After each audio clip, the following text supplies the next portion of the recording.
We believe this. That is the essence of Shinsengumi.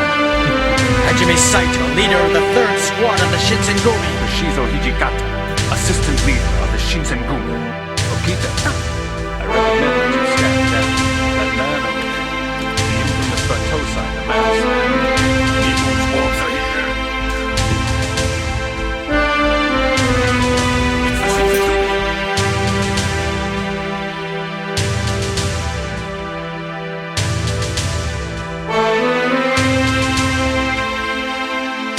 What is up, guys? DT Ninja here to give you guys my RuroKen Hokkaido Arc Chapter 40 review. Okay, guys, so as you guys know, Chapter 40, we got to see more of Hyobei the Skull, Kenkaku Heki member and commander Hyobei the Skull. We get to see him on a rampage, just killing officials left and right, so that was also interesting. We got to see the Yaminobu re-enter the story, and also we got to meet Abe's wife and his son, and we also got Mishima kind of in that family moment. So we did get some very interesting things in this chapter.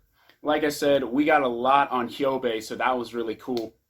I actually got the pages, so I got the full chapter, so we're going to actually do an in-depth look at the chapter. So my hope is that we actually can get some good discussion questions out of this, especially when we look closer at the pages. So let's get to that right now, and yeah. Alright guys, so here is a closer look at the pages. We're going to take an in-depth look at the chapter, and I have several things to discuss. There are some notable things, some things that I noticed, also some things that that may be good for discussion. So yeah, anyways, let's get to it. You can see this is Hyobei the Skull. Really badass. You see him in full view, even with his blade. Really cool. You got him with Hajime Saito and Nagakura in his eyes, so he's obviously going to be, you know, targeting them next. You also have him up here. So the very first thing that I noticed is this. He's actually sharpening his blade. And what's interesting about this isn't the fact that he's sharpening it. It's the fact that there's an actual profession for this. And this profession is called togishi. So in Japan, these togishi, or sword polishers, have their own profession. It's not the same as a swordsmith that creates the sword. It's someone else, and yeah, so that's interesting. But going further from that, togishi, their roots go all the way back to the Kamakura. And remember, Kenkaku Heki are descendants of Kamakura samurai. So that could explain why he has some sort of, you know, skill in this polishing of his sword. I don't know. Maybe that's possible, but it's interesting that, you know, there's a connection there. So anyways, really interesting. Okay, let's get to the next part. The next part shows him with, you know, his reflection in his blade. So obviously he did a good job. He says the true value of a man is not in how he lives, but in how he dies. So what's interesting about this, like I said, is a reflection. So is it that reflecting about him? I know it's all about everyone because he judges everyone. That's kind of his thing. He's a Shinigami. He's a skull. He basically reaps souls. So is the reflection actually telling us that it's also about him? That maybe in his death, which supposedly maybe he died and became another person entirely. I don't feel that way, but it's possible with the fact that it shows his reflection. Maybe it's not, and I'm reading too much into it. But anyways, it's interesting to think about. And then it goes further here. You can see Nagakura and Saito in his eyes. He says, the two of them will make for a beautiful death. So he has the image of them in his mind. He already knows what they look like. What's interesting about this is that this is not the young Saito. This is not the young Nagakura. You can actually see he has a beard here. So that is Yoshie Sugimura, Nagakura Shinpachi as an old man. So this is definitely someone different. This is not someone that died and became a new person for revenge or anything. This guy is pretty much evil. I mean, this guy reminds me of Jine Udo. He's pretty crazy, maniacal. We see how vicious he is in this chapter.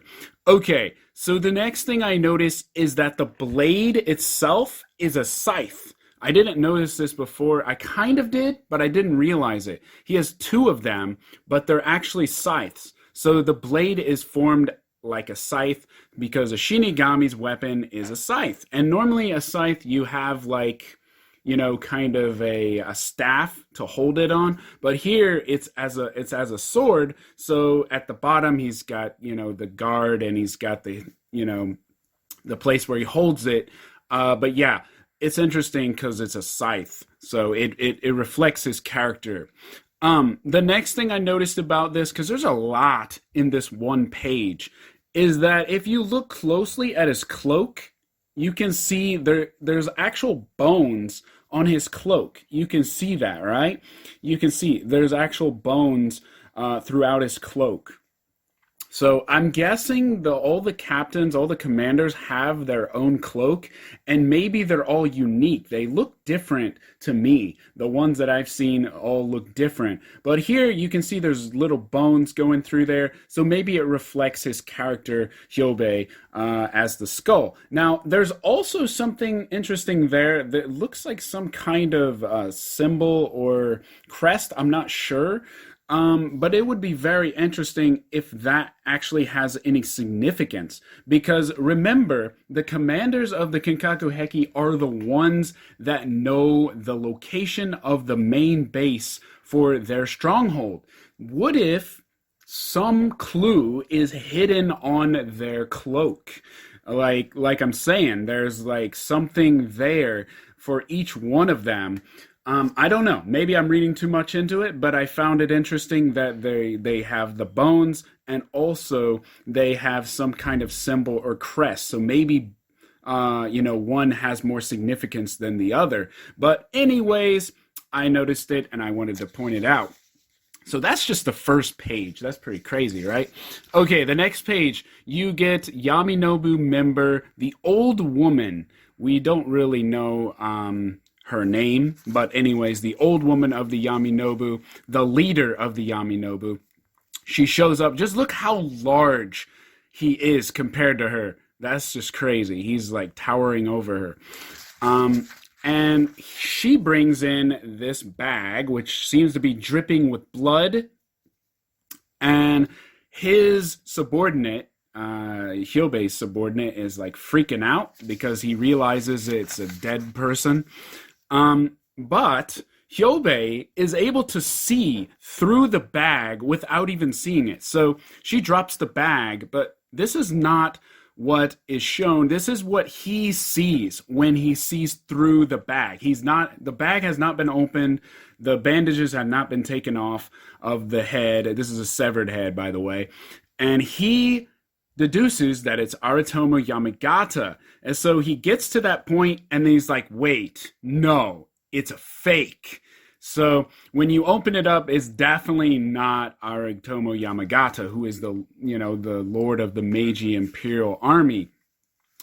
So anyways, it's interesting. It gives us a little insight to Hyobei's power. He's able to see through things when you can't even see them, right? I mean, the bag is there. He's able to see through it. So he knew that this person is connected to Aritomo Yamagata. It's not Yamagata, but it's supposedly his double, his body double. So that when someone wants to assassinate Yamagata, that they're going to assassinate this guy instead. And that's what happens. So the old woman is like, crap, because she was fooled. Okay, the next thing. You can see Hyobei here standing and the head is here. If we turn it sideways and we zoom in, I'm going to zoom in, okay? Look at the appearance of that head. Who does that remind you of? Just the hair. I'm not saying it's exact, But if you look at it closely, the hair line at the top, the face, kind of reminds me of Hajime Saito. I don't know if that was done on purpose, but yeah. So that head, the severed head, if you can see it, kind of looks like Hajime Saito here. I don't know if that was done on purpose. Like I said, it looks completely different from the one from the previous page. So that's interesting. I noticed it. The next thing is he smashes it. He smashes his brains in. Obviously, he's already dead. So he smashes it. It just shows his viciousness. And when he realizes how fake it is. Then he talks about the Kinkaku Heki's experimental battles and how the Meiji government has, not accepted their proposal, their warnings. So then he gets a message from the old woman from the base, and he realizes, okay, now it's time to, go on a killing spree. And that's exactly what he does. So you see him here in the moon, so he's at night, and he's waiting for those officials. You can see his scythe blade. See, look how cool the scythe blade is when it's double. It's really sharp, and that would make a terrible wound hard to, heal. So anyways, you got 4 officials here. So he's going to murder all 4 of them at the same time. What's the interesting thing I noticed is that this place where they come from is Karafuto. Now, what is Karafuto, you say? This is Karafuto. This is the same place in chapter 39 where Nagakura meets Goro Maeno. Goro Maeno is the owner of Karafuto. This is where the geisha are. It's in the red light district. So it's kind of a restaurant / brothel, so very interesting, but I just noticed that. So basically, this is where Nagakura was the previous evening. So that's where the officials are at, and that's where he's going to strike. And of course, you see his viciousness here. He basically beheads all 4 of them. And then you see his eyes just go nuts. He shows his insane look. And like I said, he reminds me of Jine Udo. Okay, I don't know if that was the inspiration for the character, but that's what it reminds me of. Okay, the next thing, we see the apple orchard of Abe. And he's got a really nice looking house. So it's very surprising, actually, considering Abe's character. But yeah, this is really neat, seeing his orchard. And of course, you have this confrontation with him and Mishima, and they're kind of arguing about the Shinsengumi, the Goryo Eiji, and then his wife walks up and assumes they are good friends. So, being the kind of person that she is, she invites him over. So you can see she is a very happy-go-lucky, relaxed, very happy person. Compared to Abe, she is like the exact opposite of Abe. So she's very loving, like a mother, obviously. And Mishima, kind of feels that too, because, he's trying to push her away, but she's like, no, please come in. So he's invited into the home. And the home is surprisingly nice. Like I said, there's all kinds of things about apples inside. Looks pretty nice. They assume that they're good friends. His wife assumes that they're good friends. And so he's like, no, we're apple-loving pals. So what's interesting about this is it makes it seem like he'd come up with it out of nowhere. But actually, look at his eyes here. It shows the apple. So he's like, wait a minute, I know something about apples. So he grabs the apple. So it's not just like, oh, he had nothing else to say. He actually is quite knowledgeable about apples himself. He has a conversation with Abe's wife. You can see they're both conversing, and they both know a little bit about apples. She knows a lot more, obviously, but he sounded like he knew what he was talking about, because he talked about Aizu, so obviously it's referring back to Tokio's family and Saito's family. So But like I said, his wife is a very relaxed person, very happy. You can see like the notes that just shows like her relaxed nature. She's always in a good mood. And then we get a little bit more. She talks about how Judo is so in love with apples that he is known as the Johnny Appleseed of Japan. So we get a little bit of folklore, American folklore. So we get Johnny Appleseed, we get kind of, the whole story and how he saved the frontier, by planting apple, trees and things like that. And then, of course, she goes on and she holds the apple like it's, something very important, and how, an apple a day will keep the doctor away. She knows this, saying from America. So she's quite knowledgeable as well.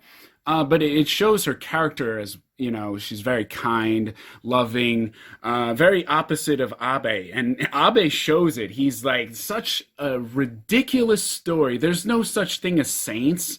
It's just an exaggerated tale of John Chapman, which is the name of Johnny Appleseed. That's his real name. So, but look at it, her face. She knows that he's full of crap. He's actually in love with apples. He likes Johnny Appleseed, but he always says what he doesn't mean. And she knows because she's his wife, right? So we get a little bit of insight of who Abe really is. And he's not a bad guy, right? He's just kind of crooked. He's bitter. So yeah. Okay, the next thing, we see Abe's son. Abe's son comes home from college. He's from the agricultural college, so obviously probably something in apples as well. So anyways, Mishima meets him for the first time, and when I see him, look at the hat he's wearing. That looks very similar to the style that Iran wears. This is the hat I'm talking about. So look at the hat. And then tell me that doesn't look very similar to the same hat. Now, I'm not saying it's the exact same, but it's the same style. So I noticed it, and it got me thinking, Iran is very knowledgeable about Hokkaido. So it's very possible that he's a native of Hokkaido. Ever since they went to Hokkaido, he's just so knowledgeable. I remember he even mentioned a professor. So that would be interesting if the professor is actually the same one that goes to his college. That would be crazy, actually. But anyways, I pointed that out because I found it interesting. And I don't know how old he is. He's probably 20 or something like that. I don't know. Maybe a little older than Mishima. So, but anyways, it was interesting to see that he does have a loving family, Abe. And obviously, look, he's just pissed off.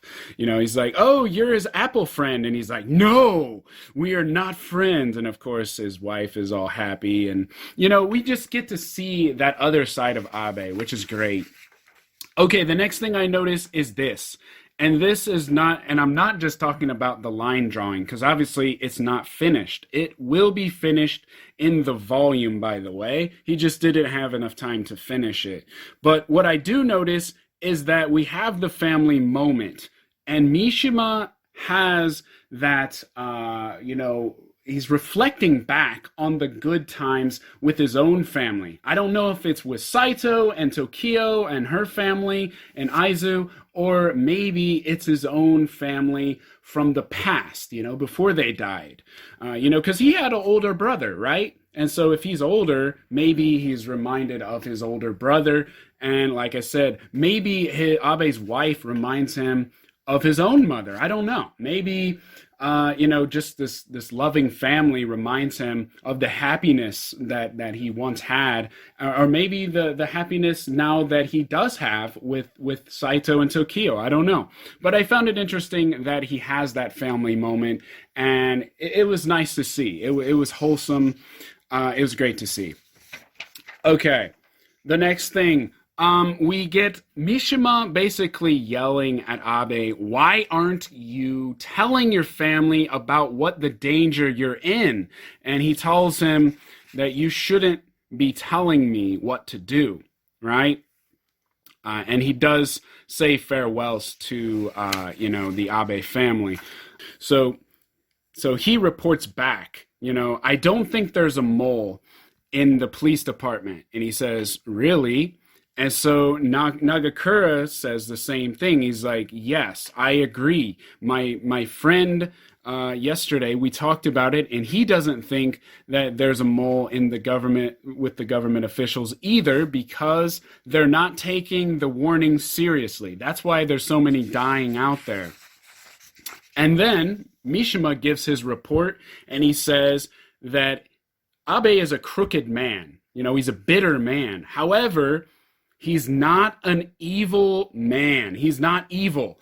And when he says the word evil, Saito is lost in thought, thinking about the last words that Hattori Sensei said to him. Were the people that you slayed in the past, were they truly evil? So we get that, kind of reflection back into his past. So he's really thinking hard about it. So interesting stuff. And then the next page after that, we get Hyobe the Skull. And then you get the emergency call to the police department, and he's saying that the officials are being killed left and right. And here's the final scene. This page says it all. Look at this. Okay, you got a government official here. He's killed 7 in a row, killed 7 officials. And then he's dragging this official by the corpse. You can see the blade is actually through his eyeball. And if you flip it upside down, this is what I noticed. If you flip it upside down, you can actually see him walking and how he's doing it. Look at this. He's actually dragging his body through the streets with it through his eye socket. And it's just all that blood is going through there. That is just so badass. So if you flip it, you can see the full scene clearly. Very interesting stuff. But yeah, guys, this is the end of the chapter. Very interesting stuff. I really enjoyed this chapter. I can't wait to see the battle between Hyobe and Nagakura Saito. I want to see, they're obviously going to fight in front of the clock tower. So we've seen that in chapter 35. So can't wait to see that. And there will be a discussion. So hopefully these brought some good discussion questions. I'll probably discuss more about Hattori Sensei and also Hyobe the Skull. Who exactly is he? And also what other possibilities could happen in this mini arc. So the Shinsengumi Elegy in Sapporo. So anyways, guys, I hope you guys enjoyed and look forward to my discussion. It will be coming maybe in a week or so. So, yep, that's pretty much it.